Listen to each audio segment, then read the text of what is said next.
እጅግ አሳዛኝና እንዲሁም ልብ የሚሰብር መረጃ በዚህ ሰዓት እየሰማን እንገኛለን። ተወዳጁ የኪነ ጥበብ ባለሙያ ነጻነት ወርቅነህ ከዚህ ዓለም በሞት መለየቱ ተገልጿል። ሁላችሁም ለአርቲስቱ ነፍስ ይማር በሉ። በቴሌቪዥን ፕሮግራም አቅራቢነት በተዋናይነትና እንዲሁም በሌሎች የጥበብ ስራዎች ውስጥም ስመጥርና ተወዳጅ ከሆኑ የጥበብ ሰዎች አንዱ የሆነው ነጻነት ወርቅነህ ባደረበት ህመም በዚህ ሰዓት እንግዲህ ከዚህ ዓለም በሞት መለየቱ ተሰምቷል። ለአርቲስቱ ነጻነት ወርቅነህ ነፍስ ይማር እንዲሁም ደግሞ ለወዳጆቹ ለቤተሰቦቹ መጽናናትን እንመኛለን። እንግዲህ ቀደም እንዳልኳችሁ ቀልድን በቁም ነገር ያዋዛ በርካታ ፊልሞችን በርካታ የቴሌቪዥን ፕሮግራሞችንም ለኛ ያደረሰው አርቲስት ነጻነት ወርቅነህ በዛሬው ዕለት እንግዲህ ህይወቱ ማለፉን እንግዲህ እንደምትመለከቱት በሰፊው ተገልጿል። እጅግ በጣም ያሳዝናል። ለመላው ኢትዮጵያውያን መጽናናትን እንመኛለን። ለአርቲስቱ ቤተሰቦች፣ ለስራ ባልደረቦች፣ ለሁላችሁም መጽናናትን እንመኛለን። ነፍስ ይማር። ጋይስ መጀመሪያ እንግዲህ ከሳሚ ጋር ነው የተገናኘነው which is አይሾው ኢትዮጵያ ማለት ነው።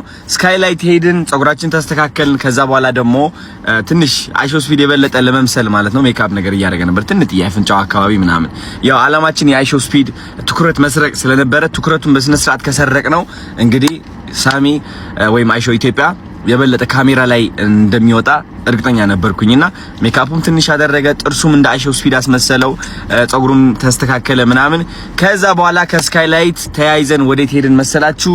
ወደ መርካቶ ነው ተብለን ወደ መርካቶ ሄድንና መርካቶ ስንገባ በቃ የነበረው ጭንቅንቅ ልነግራችሁ አልችልም። በጣም ብዙ ሰው እየጠበቀው ነበር አይሾው ስፒድ። ይሁሉ ሰው መርካቶ እንደሚሆን እንዴት እንዳወቀ አልገባኝም። አይ ቲንክ መኪኖቹ በጣም ስለተደረደሩ ይመስለኛል። ላይክ ቢገርማችኋል። በቃ ጸዴ መኪኖች ናቸው ባይዘው ወይ በቃ ሬንጅ ሮቨር ብትሉ ገመችሽ ነው ይባል V6 ብትሉ የሚገራርሙ ቫኖች፣ የፖሊስ መኪና ምናምን በቃ ፖሊሶቹ ደግሞ በስነ ስርዓት በቃ ቆሞ ምናምን በቃ የሚገርም ነበርና ሰው ይህ ሁሉ አይተው ማን የመጣው በቃ ደንግጠዋል። ገባችሁ? እና እኛም ደረስን እዛ ቦታ ላይ። ከዛ ከመኪና ወረድን ማለት ነው። ኢሚዲየትሊ እኔና አይሾው ኢትዮጵያ ስንወርድ ሰው መምጣት ጀመረ፣ ወደኛ መሮጥ ጀመረ ምናምን። እባካችሁ ገና አይሾው ስፒድ አልጀመረም ስትሪም፣ ስለዚህ እንትን ይሆናል አይደለ በጣም እንትን እያስነሳችሁ ነው ተባልንና ወደ መኪናችሁ ግቡ ተባልን ማለት ነው። ለምን ፕሮግራሙ ማበላሸት የለብንም። ተረዳችሁ? በስኬጁል መመራት አለበት አሪፍ እንዲሆን። የፈጠነን እኔና አይሾው ኢትዮጵያ ወደ መኪናችን ተመለስን ማለት ነው። ከዛ በኋላ ወደ ሳይንስ ሚውዚየም ሄዳችሁ አይሾው ስፒድ ማግኘት ትችላላችሁ ተባል። የፈጠነ ደግሞ ተሯርጠን ነው የምላችሁ ወደ ሳይንስ ሚውዚየም ገባን። ሳይንስ ሚውዚየም የገባንበት ቦታ ግን መጀመሪያ ተሳስተን ነው።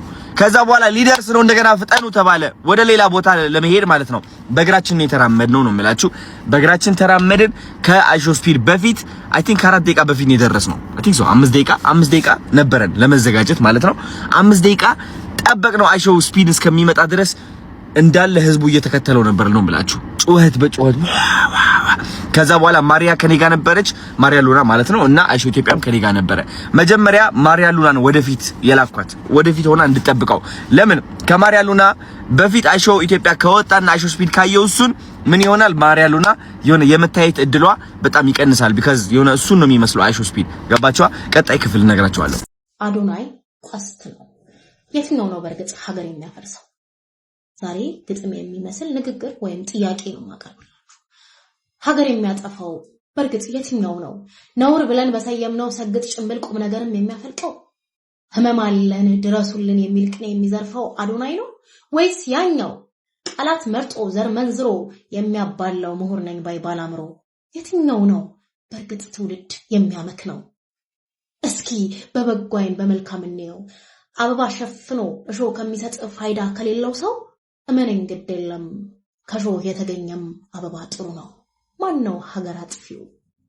ትንሽ ዝና ሲያገኝ ራሱን ቆልሎ ሲራቀቅ የሚውለው ወይስ እስከ ኃጢአታችን የሚሸከም አምላክ የምትደግፍ እናት መኖሯን ያወጀው ዘመኑን ተሻግሮ ያለባበስ ወጉን ሀገሩን አክብሮ ማርያም ማርያም ማርያም ያለው ማን ነው ሀገር አጥፊው?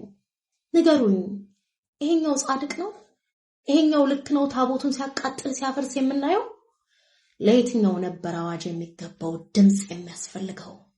እውነት ለመናገር የምንጮውለት ችግር አልቆብን ነው ከወጣቱ ደውል የምንሟገተው?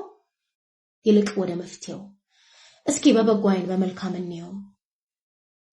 ወጣቱ ቀስት ነው፣ ለተረሳው ትውልድ ማሳያ መስመር ነው። ባከነም ካላችሁ ለባከነው ትውልድ ማን ነው ተጠያቂው? ማን ነው ፈራጅ ዳኛው? ችሎቱ ይሰየም፣ ወጣቱን እንስማው። የተንጋደደ ቃል ነውር የመሰለው ስለምን ወጣቱን በብዙ አነቃቀው? ቀድሞውን ቀራጩ እንዴት ቢቀርጸው ነው? እዚህ ላይ ነው ነጥቡ። በደንብ እንመርምረው። የተረሳው ትውልድ በጫት በሲጋራ በወሲብ የጠፋው በራስ መተማመን መራመድ ያቃተው ህመሙን ተረድቶ ጠፍቶት ነው የሚያክመው። ለዛ ነው ቀስታችን ነውሩን በአደባባይ በግላጭ ያወጣው። ምናልባት ወቃሹ ከልጇ ዳኝ ጋር ነው የሚወቃቀሰው። ነገሩ ደውል ነው፣ ነገሩ ቀስት ነው። በነቀፋው ፋንታ ይልቅን መርምረው። ግድ የለም እንስማው፣ ጉዳዩ ከባድ ነው። አሁን ይሄ ጩኸት ወጣቱን ያሸሻል ወደ መደበቂያው። አንድ ጥያቄ አለኝ። ሰው አጥፍቶ፣ ሰው ተመክሮ፣ ሰው ተምሮ ሲድን ምን ነው የሚያመን? መውደቁ ነበረ በርግጥ የሚበጀን? ራሱን ማሸነፍ ማዳን ከብዶት ወድቆ በሐሺሽ በጋንጃ በሱስ ወፍጮ ደቆ ይሻላል ወጣቱ ማየት የትም ወድቆ? ታዲያ የቱ ላይ ነው ራሱን ማዳኑ መሰሉን መግለጡ? ማሸነፍ ሲገባው የምንወቅስበት ምክንያቱ የቱ ላይ ነው? ዋሽቶ ቢሆን ኖሮ ነበር የምናከብረው ጀግና ወጣት እያልን ላሪያ የምናጨው? እውነት መናገሩ ስለምን አስናቀው ስለምን አስጠላው? በዚህ ሁሉ መሃል መርጦ የሚከተለው ወጣቱ ለጉድ ነው። ለምን ይመስልሃል? ግድ የለም ማጤ ነው። ይልቅ እንደ ሀገር ትውልዱን መርምረው ወጣቱን እንስማው። መንገዱን ለሳተ ለተረሳው ትውልድ ማን ነው ተጠያቂ? አሁንስ ማን ይሁን ለማዳን ወጣቱን መንቃት የሚገባው? የትኛው ቃል በልጦ ትውልዱን አነጻው? የትኛው ንግግር ትውልዱን ገደለው? ግድ የለም ማጤ ነው። ቀስቱ ነው የሚበጀው። ራሱን አጋልጦ ወጣቱን ሊያድን ነው። እንግዲህ ትላንትና ስለ አዶናይ ባጋራሁት ቪዲዮ ማለት ነው ብዙዎቻችሁ ተመሳሳይ ስሜት እንደተሰማችሁ ገልጻችሁልኛል። በጣም በሚገርም ሁኔታ ደግሞ ሌላ ማን ተመሳሳይ ስሜት እንደተሰማው ገምቱ። ዩቲናስ። እንግዲህ ዩቲናስና አዶናይ በአዋርዶ የተነሳ የነበረባቸውን ቢፍ ሁላችንም እናስታውሳለን። ግን ያ ነገር ሳይዛት የአዶናይን መልካምነት እንቧ የመጣ በማለት ነበረ አድሚት ያደረገችው ማለት ነው። ማለት ብዙ ሰዎች ከሆኑ ሰዎች ጋር ከተጋጨም በኋላ የዛ ሰው መልካምነት የዛ ሰው ጥሩ ነገሮችን አድሚት ማድረግ አንፈልግም። እሷ ግን ይሄንን ነገር በተቃራኒው ነው ያደረገችውና በጣም መመስገን ይገባታል። ቪዲዮን ላላያችሁ ሰዎች አስቀምጥላችኋለሁ። እንቧይ አልመጣም። አላህ በሚያውቀው ይሄ ቀርቦ ለኢትዮጵያው ስለ ኢትዮጵያው ስፒድ ለውጪው ስፒድ ሲያሰድ አላህ ምስክሬ ነው።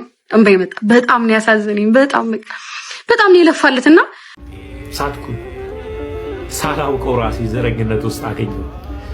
ሳላውቀው የሆነ ነገር ውስጥ ራሴን ከተትኩት። ለካ ሰው ራሱ ይስታል። ስለዚህ ራሴን ማብራራት የለብኝም። እኔ የምላችሁ ይሄ ልጅ ምን አርግ ነው የምትሉት? በእግዚአብሔር ምን አርግ ነው የምትሉት? ምንድነው ያደረገው? የና ይል እንዴ ገደለ እንዴ? ምንድነው ያጠፋው? በቃ የሆነ ነገር ተሳሳተ፣ ከዛ ዞር ያለ አለቀ። ይወጣ ምንድነው እንዲህ የሚጨቃጨቁት እየዞራችሁ ማለት ነው? ማን ነው ከናንተ ጻድቅ? እግዚአብሔር እኔ እንዴት እንዳያሳዘነኝ ወንድ ልጅ እንደዚህ ሲያለቅስ በቃ አልችልም። ማናችሁ እናንተ እንደዚህ የምታሰቃዩት ልጁን? ወንድማችን ተሟይዞ እግዚአብሔር እንዴ ከጎን ነን። የፈለግህ ልትሰራ ትችላለህ። ለምን የፈለግህ ነገር አታደርግም? ከዚህ በኋላም የፈለግህ ልታደርግ ትችላለህ። ግን በቃ ጥፋትና ምንም ሶሪ ማለት ነው ያለው ነገር። ሌላ ነገር ምንም እንትን የለው። ስለዚህ ወንድማችንን አታሳቁት። ምን ሆናችሁ ነው? በእግዚአብሔር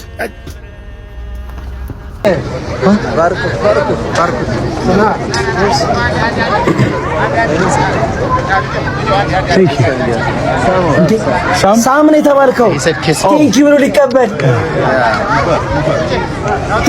ሊቀበል ነው። What is this? He's blessing you. He's blessing me? Oh, bless me. Oh, he's saying. I think he's blessing me. Yeah, you gotta explain to me what's going on. This is one of the oldest churches inside Ethiopia. And then no, good chat. Come here to receive you, and then also to give you blessings. Guys, this is serious. Start from here. Yes, I will be your guide. You'll be my God? Okay. You know, this is the church. We need to be calm, okay? Be calm? Yeah. Oh, crap, I got too much energy right now. He had a lot of Ethiopian coffee. Okay. So he's very, very excited. So I would like to explain something for you. Shoot. This, you want to go somewhere was established by His Imperial Majesty Emperor Haile Selassie I, and he dedicated to the patriots who were fighting against the fascist Italians. You know, Ethiopians. There were 2 Italians that came to conquer Ethiopia. You know, the first was repulsed at the Battle of Adwa, 1896. If you Yeah, we were hearing about that earlier. Yes, that's a very important battle. Yes, yes. Not only to the Ethiopians, to the black people in the world. While the second was under Mussolini, you know, the fascist ruler. So the fascists, they were using gas in Ethiopia. So people, they keep fighting to restore our independence. So this church is dedicated to those people who died. Oh, okay. Fighting. Okay. You get to see brown angels. And you, Brown angels. so the abbot is waiting for you. Okay. Wait. You just kiss. Your shoes, guys. You have to get your shoes. Yes. He's blessing you. Kiss the cross. Yes. Welcome. Being blessed. I've been blessed.